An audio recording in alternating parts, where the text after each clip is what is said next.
Et maintenant, attention les enfants, qui raconte les nox sans intox? C'est Dave Stewart, près d'Elie Miroir dans Lunettes Noires. So, Mr. Stewart, you live in the south of France now, yes? A lot of the time, yes.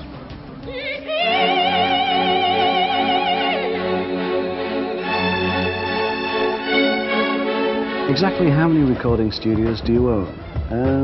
About 7, I think. 7's my lucky number. So I've got one in America, which was started by the Travelling Wilburys when they made their album. I've got 4 in London, inside a big church. And I've got a travelling one that comes with me everywhere, in hotels everywhere. And I've got one in South France. Was Sweet Dreams, the techno anthem, really recorded in a kitchen on an 8-track? Not in a kitchen, it was above a picture framing factory. It's a factory where they make frames for paintings, you know. And we had to keep stopping all the time because they made big noise with the machine. Yeah, and it was recorded, well, we made the whole album, the Sweet Dreams album, for less than £5,000 in just on 8 tracks. Tell me about your work with Bob Dylan. Last time I was with him in a recording studio in Rio, in South America, and there was the 2 of us and about 20 drummers. And we just keep recording things and putting the tapes away, and then one day we'll finish some strange project, I should imagine.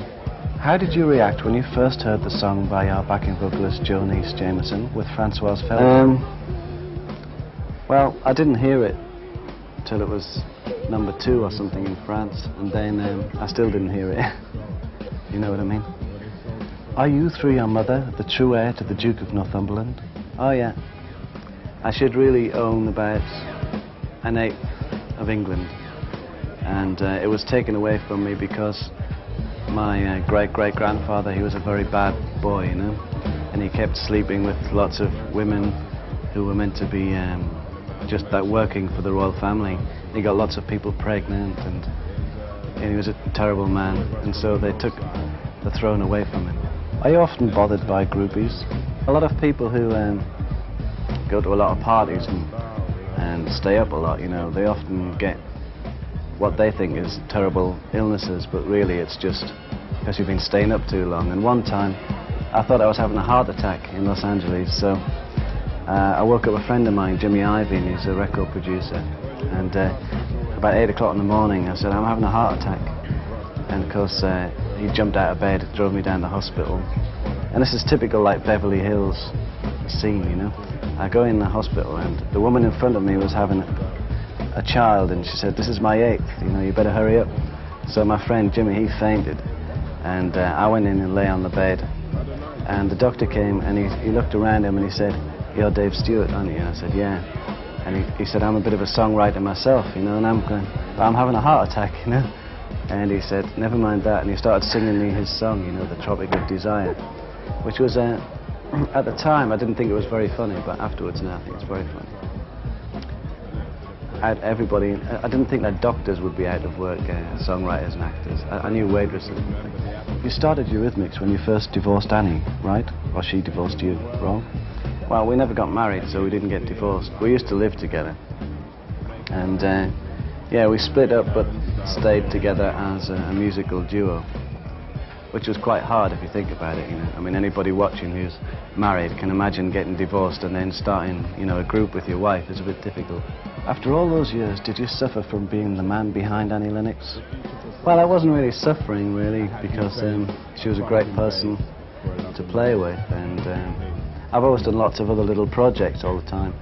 But now that Annie's decided to have a baby and take some time off, I thought it was about time I did a solo album. I mean, I've made so many albums with other people. Was it a pressure to always keep Annie at the front of Eurythmics?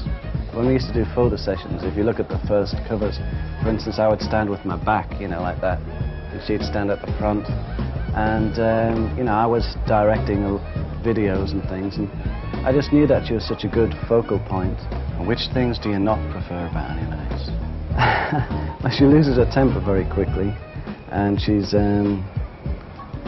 sometimes gets very confused, which isn't her fault, but I find frustrating, you know. We 201 is your last album, but now you're alone. That's right, yeah. Well, I'm not alone exactly. I've got a group called the Spiritual Cowboys, which is this band here. And that group is full of my friends, you know. It's a very strange group. It's got two drummers, Martin Chambers, who's from the Pretenders, and Ula from Eurythmics. And I've got a girl on guitar who's a fantastic guitar player and singer. And we're really sort of like a bit of a wild bunch, really. Are Eurythmics on ice, or are they finished?